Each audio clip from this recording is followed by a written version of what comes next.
Hey crew, it's Ben, and I'm back with another Bible study.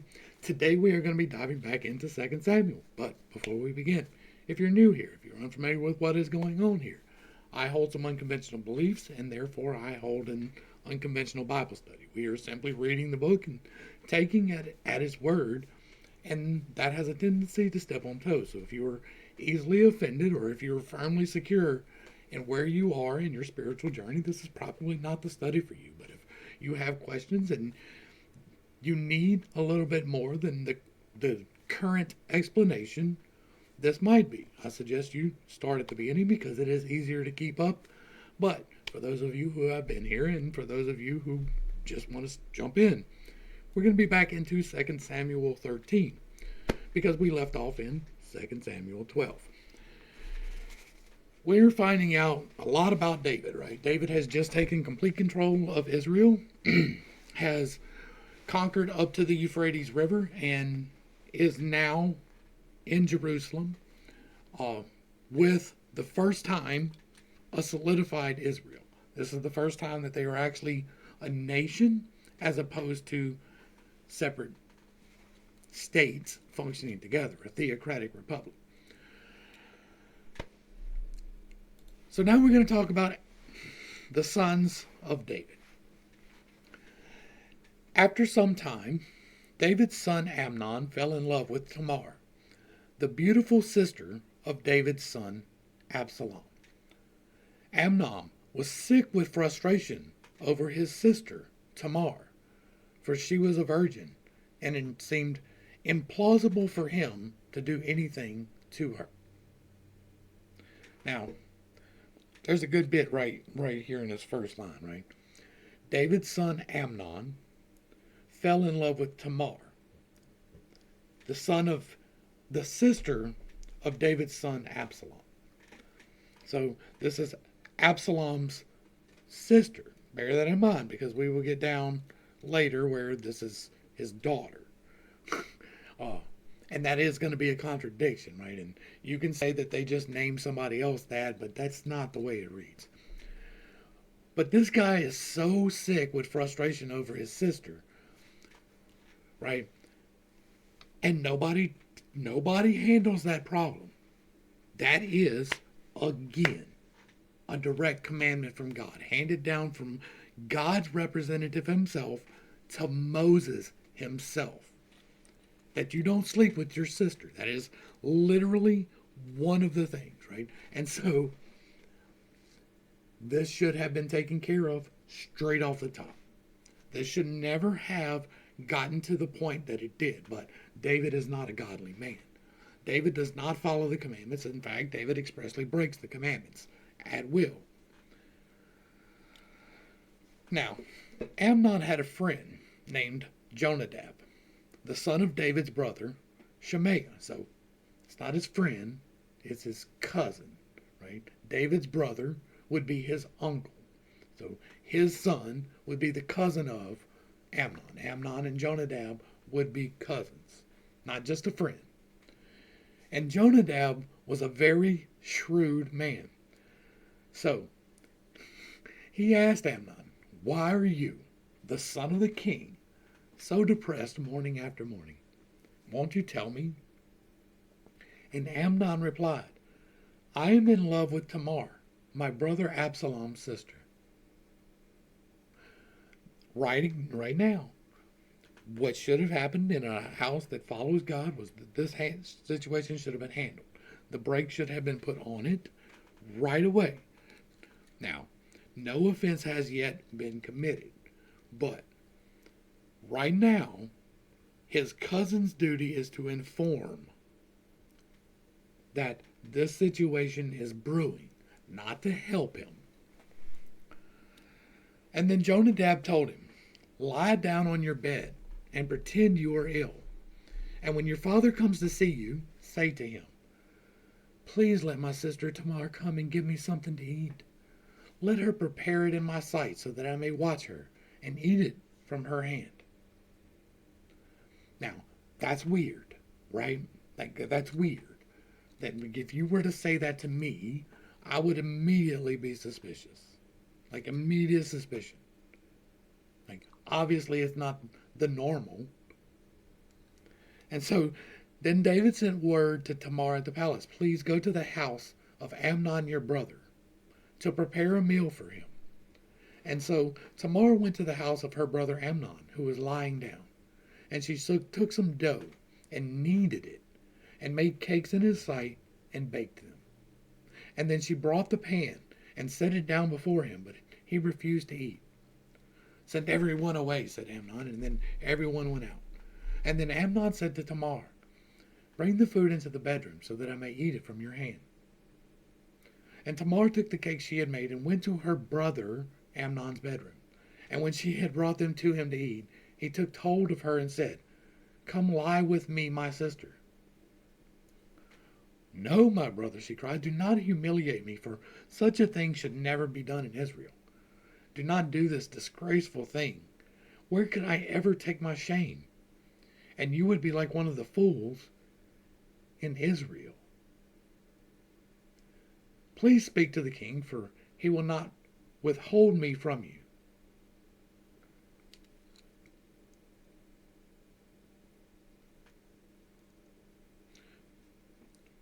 So her problem isn't that he's asking, it's that he didn't marry her first. Now, what happens, I'm not victim blaming by any means. What happens is terrible and should not be tolerated, period, the end. But, like, I doubt very seriously she was like, yeah, right? I mean, incest happens. That's a real thing. It happens especially in royal families, so it's not beyond the scope of reality, but it is quite literally against the commandments. Like, not the 10 Commandments, but all the rest of the minutiae of the law that these people believe is divinely inspired. Right? God himself said you cannot sleep with your sister or your aunt or your uncle. Like, there's a whole list of people you can't sleep with, and most of them are related to you. With good reason, genetics is a thing. And so, why would the king not withhold her from him? That is his sister. That should be like a no. That should be a hard no. But apparently, that takes place in Israel. Did you know that? Like, that's what it says right here, right? That's such a thing should never be done in Israel. But if you do it, you would be like one of the fools in Israel. So it's happening in Israel. It should never be done, but it is happening. And so she says, instead of us doing this, talk to the king. But Amnon refused to listen to her, and being stronger, he violated her and lay with her. And then Amnon hated Tamar with such intensity that his hatred was greater than the love he had previously had. Get up, he said to her, be gone. Typical 100% abuser narcissist behavior. Take the situation which you were wrong in and then spin it around on the victim. That is typical behavior for a narcissist and an abuser. Typical. And then he sends her away, right? She's like, no, marry me first. And he's like, I did this terrible thing and now it's your fault. You go away. But Amnon hated, okay, no, she replied. Sending me away is worse than this great wrong you have already done to me. So, apparently she's got a much more clear level head, right? Now, what he has done is twice abominable. Twice. Because first off, it's with his sister. That's abominable. And second off, it was forcible. That is abominable. Every instance, period, the end. It does not matter who the victim is. It does not matter who the perpetrator is. It does not matter the circumstances. If you are engaged in sexual congress against the will of one of the people, you are an abomination. Period, the end. But she's like, since you have done this thing, you can redeem yourself by not sending me away. And he's like, nope. He refused to listen to her, and instead he called his attendant and said, throw this woman out and bolt the door behind her. And so Amnon's attendant threw her out and bolted the door behind her. Now, Tamar was wearing a robe of many colors because that is what the king's virgin daughters wore. And Tamar put ashes on her head and tore her robe, and putting her hand on her head, she went away crying bitterly. And her brother Absalom said to her, "Has your brother Amnon been with you? Be quiet for now, my sister. He is your brother. Do not take this thing to heart." So she went to Absalom in his house, and he asked, "Did this happen?" And she's like, "Yes." And he's like, "Be quiet." And so Tamar lived as a desolate woman in the house of her brother Absalom. And when David heard all this, he was furious. And Absalom never said a word to Amnon, either good or bad, because he hated Amnon for disgracing his sister Tamar. And here is where we have the major problem. Like, this is a major problem. And I know that people will be like, well, apologetics, right? But David, being the representative of God and the one who is supposed to uphold the commandments and the laws and the minutiae, right? That is what the head of state is supposed to do. This law was given by God himself, and therefore it is inviolable. You cannot violate this law. And David finds out that his son violated this law and does not exact justice. Now, that is the root cause for his later troubles that we are about to be getting into. But I mean, how can he hold his son accountable when he can't hold himself accountable? David has not been at all chaste, right? David has not been at all a worthy role model in anything except killing people. He has not been clever. He has not been wise. He has not been nice. He has not been holy, upright, or anything you would expect the direct representative of God to be. Now, I hammered pretty hard yesterday how Saul was a better king. I'm not going to do it today. If you want to check that out, you're more than welcome. But Absalom also, like, the law is clear about what needs to happen here. Now, granted, she would have to die too, because they're in a city. They're in a city, and she was violated, so she is obviously complicit. That's the way the law right? That's the way the law is written. Is because nobody heard her cry out to stop. Obviously, she agreed to it. Despite the fact that it tells you that it was forcible, that doesn't matter. That's not what the law says. The law says that if a woman is in a city and she is violated, then she is guilty too, because she did not cry out. But if she's in the wilderness, you're to assume she did cry out. We've already hammered that point home a while back too. Absalom would have been fully within his rights as a representative of God to handle the business that his dad, the representative of God, would not do. Right? This is the royal family. This is who God has chosen to rule.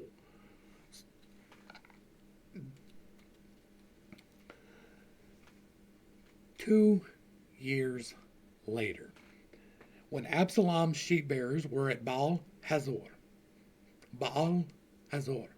near Ephraim, he invited all the sons of the king. And he went to the king and said, "Your servant has just hired shearers. Will the king and his servants please come with me?" "No, my son," the king replied. "We should not all go, or we would be a burden to you." Although Absalom urged him, he was not willing to go, but gave him his blessing. "If not," said Absalom, "please let my brother Amnon go with us." "Why should he go with you?" the king asked. But Absalom urged him, so the king sent Amnon with the rest of his sons. Now, Absalom had ordered his young men, "Watch Amnon until his heart is merry with wine. And when I order you to strike Amnon down, you are to kill him. Do not be afraid. Have I not commanded you? Be courageous and valiant." Okay, so let's talk about this. 2 years later, in order to serve justice, subterfuge. Let's invite someone to come eat, drink, and be merry with us. And then when they are drunk, we're going to kill them. Because that's the courageous and valiant thing to do. That is what a courageous and valiant man would do. He is so very mad about what happened that he is going to order someone else to take advantage of his drunk brother while he's too drunk to defend himself. That is valor and courage. I tell you that. I'll tell you that right now. That is some valorous, courageous stuff going on right there.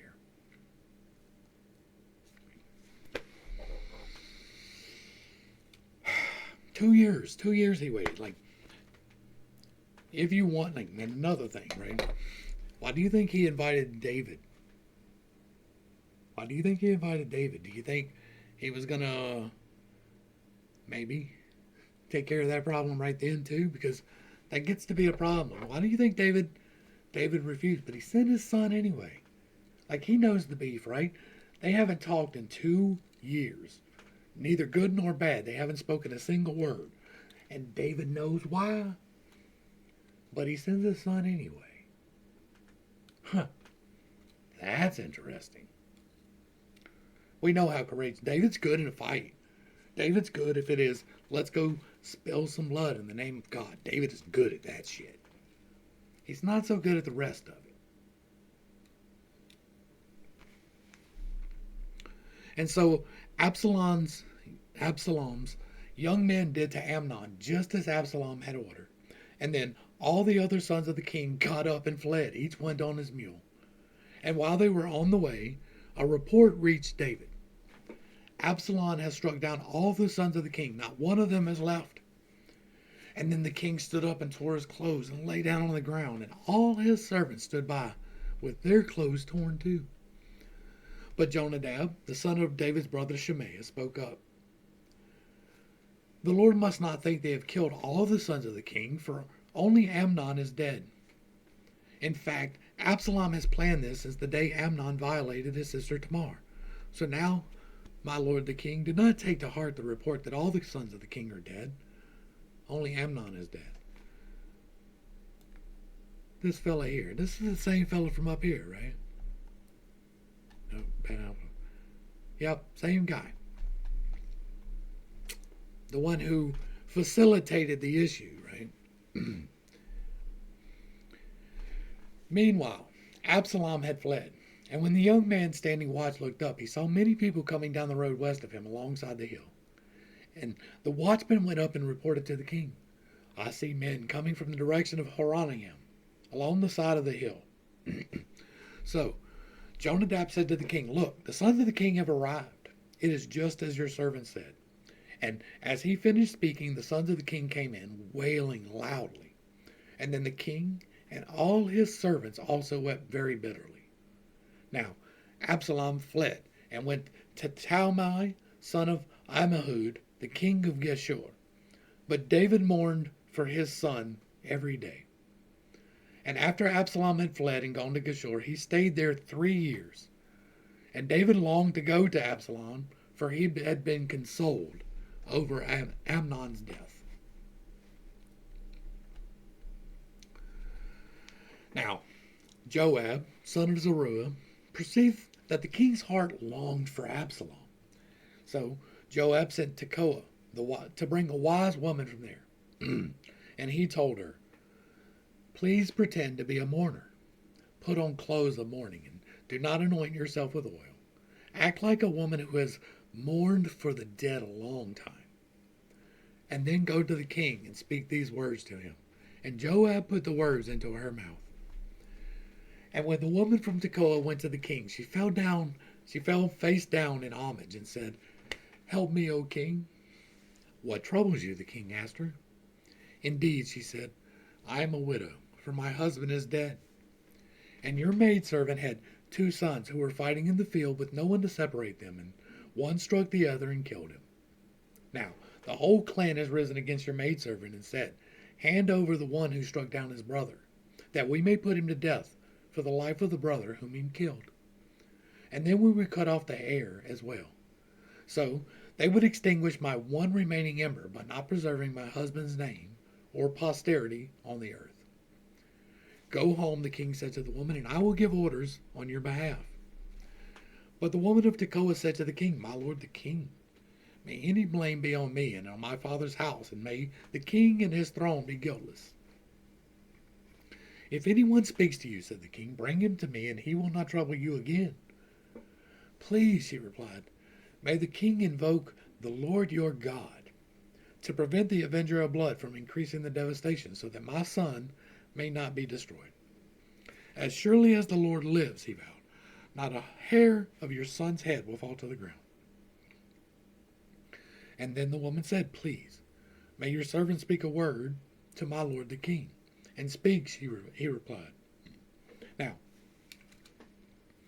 as far as the avenger of blood, there is a whole procedure in place where you flee to one of these cities scattered throughout the land, and if you were innocent from murder, then you could live there until the priest died, and then you were forgiven. Like, that's the law, right? David's like, nope, I'm the law. I'm going to rewrite some things, and he does that often. Speak, he replied. And the woman asked, why have you devised a thing like this against the people of God? And when the king says this, does he not convict himself, since he has not brought back his own banished son? For surely we will die, and be like water poured out on the ground, which cannot be recovered. Yet God does not take away the life, but he devises ways that the banished one may not be cast out from him. Is that right? Is that right? Okay. It kind of goes against everything that happened in the wilderness, though. Like everything.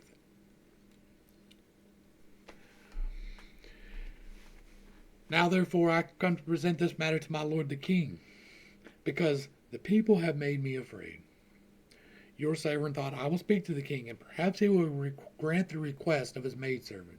For the king will hear and deliver his maidservant from the hand of man, who would cut off both me and my son from God's inheritance. And now your servant says, may the word of my lord the king bring me rest, for the lord the king is able to discern good and evil, just like the angel of God. May the Lord your God be with you.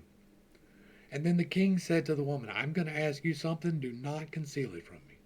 Let my lord the king speak, she said. And so the king asked, is the hand of Joab behind all of this?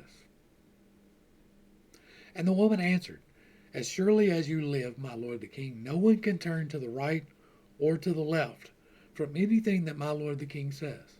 Yes, your servant Joab is the one who gave me orders.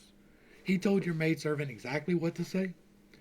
Joab, your servant, has done this to bring about this change of affairs, but my lord has wisdom like the wisdom of the angel of God, to know everything that happens in the land. And then the king said to Joab, I hereby grant this request. Go, bring back the young man Absalom. And Joab fell face down in homage and blessed the king. Today, said Joab, your servant knows that he has found favor with you, my lord the king, because the king has granted his request. And so Joab got up and went to Geshur and brought Absalom to Jerusalem. But the king added, he may return to his house, but he must not see my face. And so Absalom returned to his own house, but he did not see the king. Now, there was not a man in all Israel as handsome and highly praised as Absalom. From the sole of his foot to the top of his head, he did not have a single flaw. And when he cut the hair of his head, he shaved it every year because his hair got so heavy, he would weigh it out to be 200 shekels, according to the royal standard. 5 pounds of hair a year.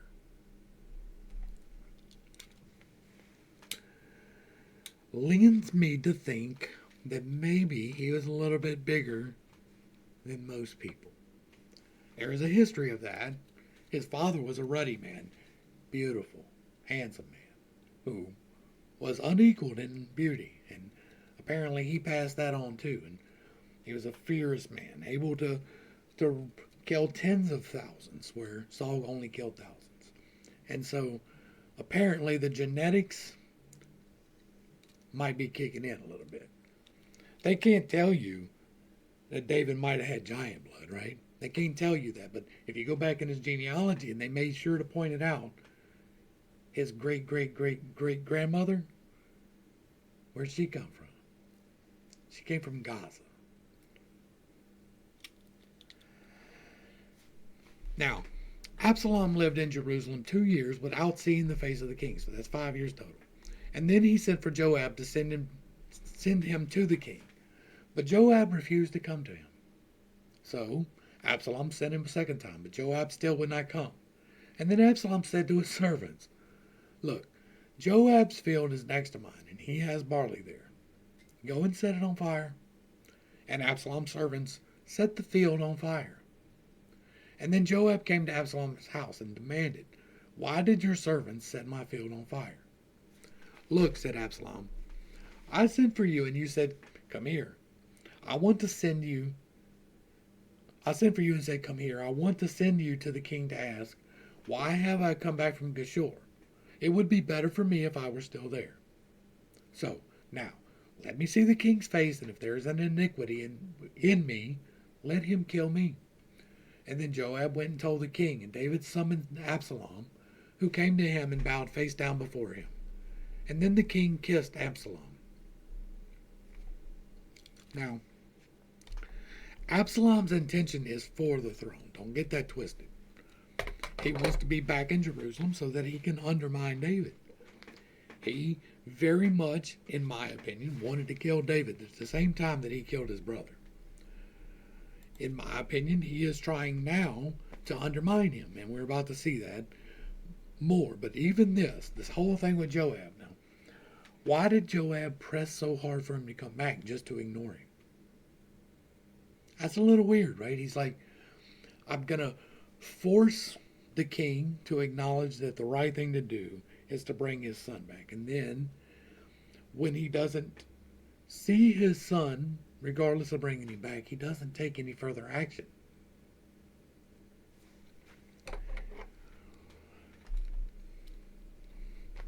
Now, sometime later, Absalom provided for himself a chariot with horses and 50 men to run ahead of him. He would get up early and stand beside the road leading to the city gate. And whenever anyone had a grievance to bring before the king for a decision, Absalom would call out and ask, "What city are you from?" And if he replied, "Your servants is from one of the tribes of Israel," Absalom would say, "Look, your claims are good and right, but the king has no deputy to hear you." And then he would add, "If only someone would appoint me judge in the land, then everyone with a grievance or dispute could come to me, and I would give him justice." So he is undermining the king's authority. Also, when anyone approached to bow down to him, Absalom would reach out his hand and take hold of him and kiss him. Absalom did this to all the Israelites who came to the king for justice. In this way, he stole the hearts of men of Israel. After 4 years had passed, Absalom said to the king, "Please let me go to Hebron to fulfill a vow I have made to the Lord. Your servant made a vow while dwelling in Geshur of Aram, saying, 'If indeed the Lord brings me back to Jerusalem, I will worship the Lord in Hebron.'" And again, we have Hebron. Again, Hebron is the most important. He's in Jerusalem, the city of David. Why not worship there? They have brought the ark and the tabernacle to Jerusalem. Why go to Hebron? Are you trying to make a deal? Are you trying to forge a covenant? Is that what you're doing? I got you.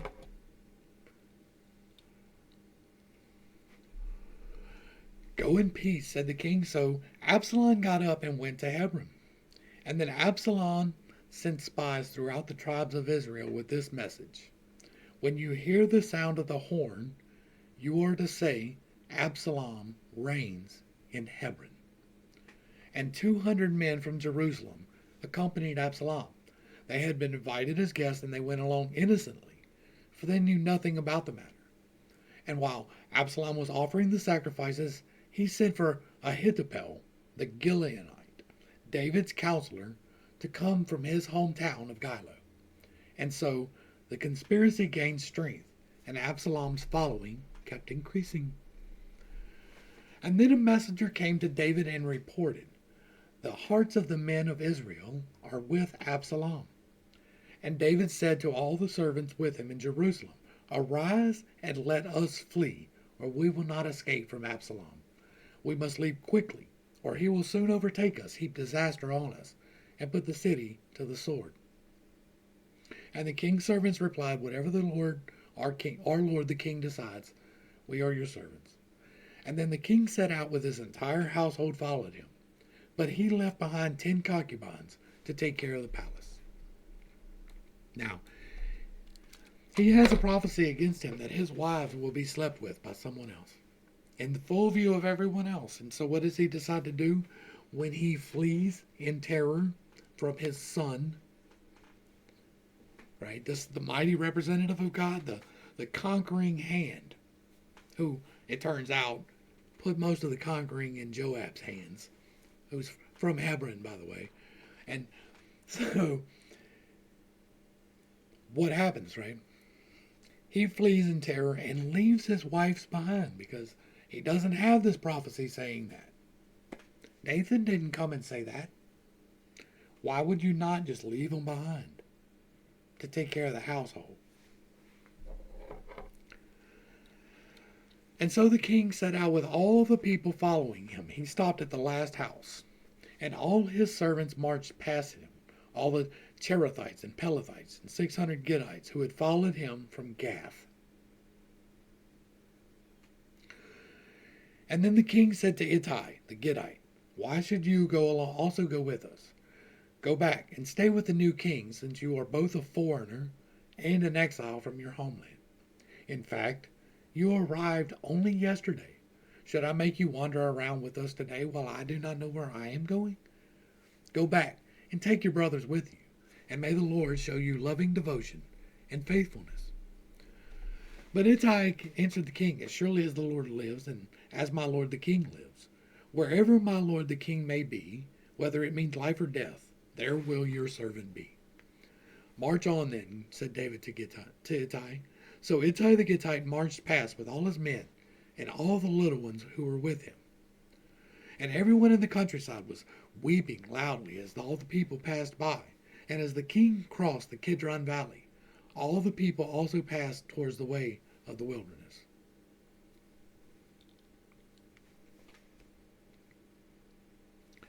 So all the people are weeping as David leaves, right? And Zadok was also there, and all the Levites with him were carrying the Ark of the Covenant of God. Now, this is the first appearance of the Levites in a long time. And they set down the Ark of the God, and Abiathar offered sacrifices until the people had passed out of the city. And the king said to Zadok, "Return the Ark of God to the city. If I find favor in the eyes of the Lord, he will bring me back, and let me see both it and his dwelling place again. But if he should say, 'I do not delight in you,' then here I am. Let him do to me whatever seems good to him." And the king also said to Zadok the priest, "Are you not a seer? Return to the city in peace with your son Ahimaaz, and Abiathar with his son Jonathan. See, I will wait at the fords of the wilderness until word comes from you to inform me." So Zadok and Abiathar returned the Ark of God to Jerusalem and stayed there. Which again, there's only one acceptable place to make an offering or to do worship, and that is at the tabernacle. That's literally the law. And they don't follow the law. We're given the law, and we're told that they do, but they don't. David especially.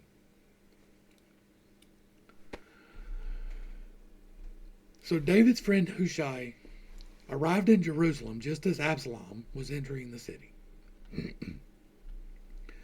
And when David had gone a little beyond the summit, Ziba, The servant of Mephibosheth was there to meet him. Now this is Saul's son, right? Mephibosheth. And he had a pair of saddled donkeys loaded with 200 loaves of bread, 100 clusters of raisin, 100 summer fruits, and a skin of wine. So a fairly decent spread. Why do you have these? Asked the king. And Ziba replied, the donkeys are for the king's household to ride, and the bread and summer fruit are for the young men to eat, and the wine is to refresh those who become exhausted in the wilderness. And where is your master's grandson? Asked the king. And Ziba answered, indeed, he is staying in Jerusalem, for he said, today the house of Israel will restore to me the kingdom of my grandfather.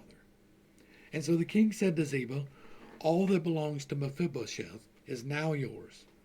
I humbly bow before you, said Ziba. May I find favor in your eyes, my lord the king. Now, spoiler alert, this is the setup. Ziba is acting unfaithfully. But David just assumes that it's true, right? Because he knows that he is not God's anointed one. He knows that. He knows that Saul was. He knows that. And he knows that Mephibosheth is Saul's only remaining child. And he has sought to honor him by keeping him close. But now he feels betrayed because this cripple did not flee the city with him. Mephibosheth, both of his feet don't work. He was dropped while fleeing the people who were trying to kill him. And he no longer has the use of his legs. So it's a little bit difficult for him to flee, especially on light notice. But David, being the wise and discerning servant of God that he is, just automatically assumes something different because, he knows that as the anointed of God, he's got the favor of God. Nobody can unseat that unless it's by God's favor. So, oh wait, he's running right now. And as King David approached Bahurim, a man from the family of the house of Saul was just coming out. His name was Shimei, son of Gera. And as he approached, he kept yelling out curses. He threw stones at David and at all the servants of the king, though the troops and all the mighty men were on David's right and left. That's a servant of God. And as he yelled curses, Shimei said, get out, you worthless man of bloodshed. That's why Israel was so quickly turned away from him. The Lord has paid you back for all the blood of the house of Saul, and in whose place you have reigned. And the Lord has delivered the kingdom into the hand of your son Absalom. See, you have come to ruin because you are a man of bloodshed. And then Abishai, son of Zeruiah, said to the king, why should this dead dog curse my lord the king? Let me go over and cut off his head. But the king replied, what have I to do with you, O sons of Zeruiah? If he curses me because the Lord told him, curse David, who can ask, why did you do this? And then David said to Abishai and to all his servants, behold, my own son, my own flesh and blood seeks my life. How much more then this Benjamite? Leave him alone and let him curse me, for the Lord has told him so. Perhaps the Lord will see my affliction and repay me with good for the cursing I received today. And so David and his men proceeded along the road to Shimei and went along the ridge of the hill opposite him. As Shimei went, he yelled curses, threw stones, and flung dust at David. And finally, the king and all the people with him arrived, exhausted, and there he refreshed himself. And then Absalom and all the men of Israel came to Jerusalem, and Ahithophel was there with him. And David's friend Hushai the Archite went to Absalom and said to him, long live the king, long live the king. Is this the loyalty you show your friend? Absalom replied. Why did you not go with your friend? Not at all, Hushai answered, for the one chosen by the Lord, by the people, and by all the men of Israel, his I will be, and with him I will remain. Furthermore, whom should I serve if not the Lord, if not the Son? As I served in your father's presence, so also I will serve in yours. See this right here? You know what this is? This is an example of something. This is an example of using the Lord's name in vain. What you have done, Hushai, is say that the Lord has chosen Absalom, knowing full well that you don't believe that. Knowing full well that you were here for subterfuge and to undermine. You use the Lord's name to gain ease of access to this man. And that is using the Lord's name in vain. It's not saying GD.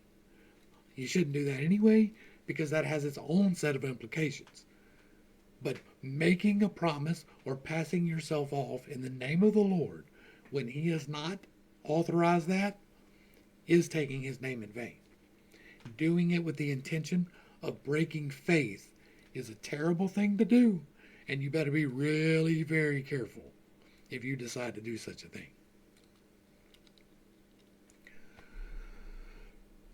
And then Absalom said to Ahithophel, give me counsel. What should we do? And Ahithophel replied, sleep with your father's concubines, whom he has left to keep the palace. And when all Israel hears that you have become a stench to your father, then all the hands of all who are with you will be strengthened. And so they pitched a tent for Absalom on the roof, and he slept with his father's concubines in the sight of all Israel. Now, in those days, the advice of Ahithophel was like consultation with the word of God. Such was the regard that both David and Absalom had for Ahithophel's advice. So this guy has already betrayed trust once, right? That's what he did. He betrayed trust with David. And now he has brought about Absalom assuming the throne, being the usurper. And his advice, because he is like listening to God, is to break the commandments. Again, I know this is not one of the 10 commandments, right? But Absalom is every bit as much to blame as his brother was. Every bit as guilty in the eyes of the law as his brother the rapist was. Every bit. Because you are expressly forbidden from this action. I mean, unless you're carrying on somebody's line, because apparently that's got to be a thing. So it's okay to sleep with them then. But like, to take your father's concubines is against the laws. Not the commandments, but the laws. It's expressly doing that.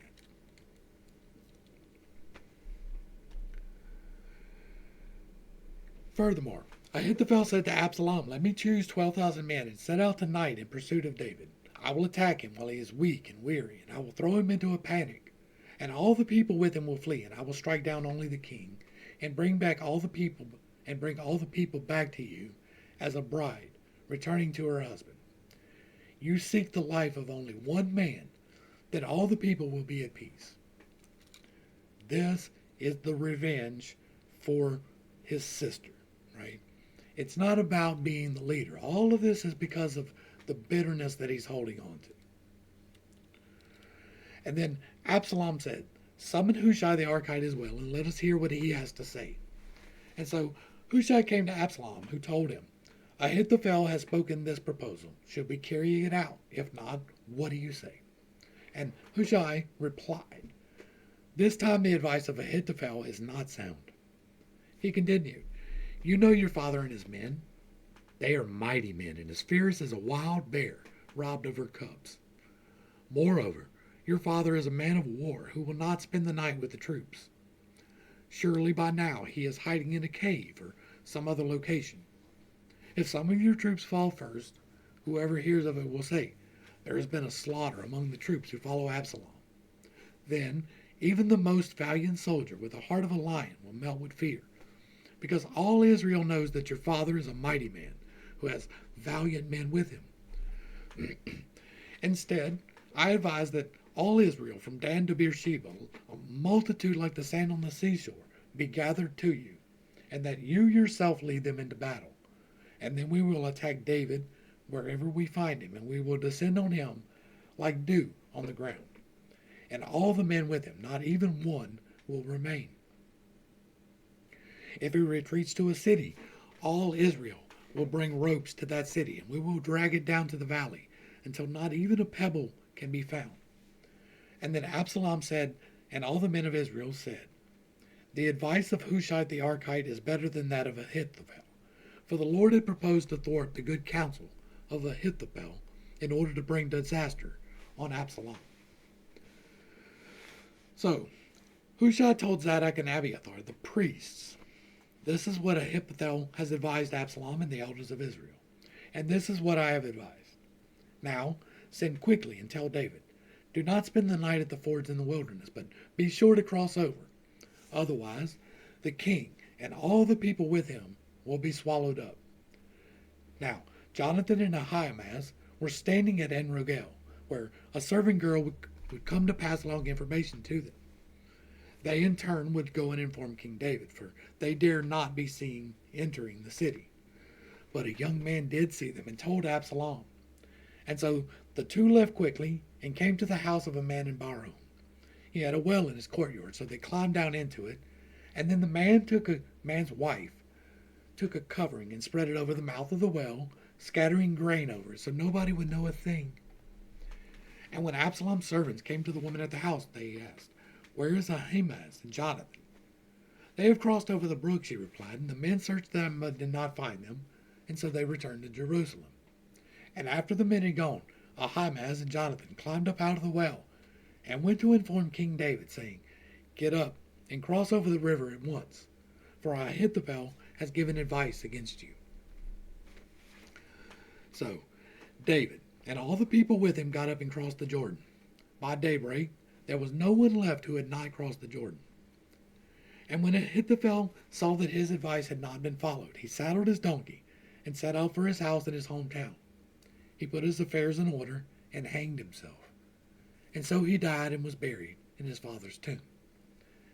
And then David went to Mahanaim, and Absalom crossed the Jordan with all the men of Israel. Absalom had appointed Amasa over the army in place of Joab. Amasa was the son of a man named Ithra, the Ishmaelite, who had married Abigail, the daughter of Nahash, and the sister of Zeruiah, the mother of Joab. So the Israelites and Absalom camped in the land of Gilead. And when David came to Mahanaim, he was met by Shobi, son of Nahash from Rabbah of the Ammonites, Machir, son of Amiel from Lodabar, and Barzillai the Gilead from Rogelim. They brought beds, basins, and earthen vessels, and as well as wheat, barley, flour, roasted grains, beans, and lentils, honey, curds, sheep, and cheese from the herd for David and his people to eat. For they said, the people have become hungry, exhausted, and thirsty in the wilderness. And I'm going to go ahead and start wrapping this one up. We will be getting into the second half of this in the next one, but hopefully I brought a little bit of enlightenment and not too much confusion to a somewhat difficult topic. I know that I hold unconventional beliefs and that those beliefs tend to step on toes. And while that is not an intentional thing, I don't apologize for it because I am only doing what I am told to do. And so, once again, we see the representative of God. This is the man whom God himself has put in charge. And he is not even close to being worthy. Right? His only chance to retain his throne is to use subterfuge and trickery on his own son, who wants his head for not holding the law. That's why he's trying to kill him. It's not just, it might be partly pure desire for the throne, but the bitterness started when David did not do what he was supposed to do. He should have killed his son. That's what the law literally requires. And so that's what should have happened. Now, the law also requires that his daughter dies. So that's a thing. But David, instead of doing what is right, doesn't. And when his son, through subterfuge, does what is right. He's not courageous. He doesn't go and just kill his brother for doing the wrong thing in the name of God, which would have been forgivable. Instead, he does it through subterfuge and orders men to take advantage of his drunk brother. And then he gets exiled for upholding the law because he was trying to kill his dad too. That's why he invited his dad too. And that didn't work out, so he gets exiled, and then he comes back, and then he works to undermine his dad. He's not courageous. He's not a valiant man of God. And he goes to Hebron, to the place of power, to accumulate what he needs in order to do what he's wanting to do, and what he gets it. David flees in fear. Because that's what the righteous man of God who killed a giant with a stone would do. He would be fearful of this army. He hasn't charged into overwhelming odds several times before. He hasn't been bold and courageous in battle before. Why flee? Because he knew he was doing wrong. Why send the ark back? Because he knew he was not doing right. He knew that God was not going to be with him because he was not doing the right thing. And so he should have been stripped. Now, did Absalom do it right? Not really. Not if he was going to be a representative of God and wanting to be that dude. He should have been a lot bolder about it. But he wasn't. And so we come to this part. David, king in exile, and his son Absalom, king in name, but not in truth. He's got all of Israel behind him to chase the king. Still on that until we come back for the next one.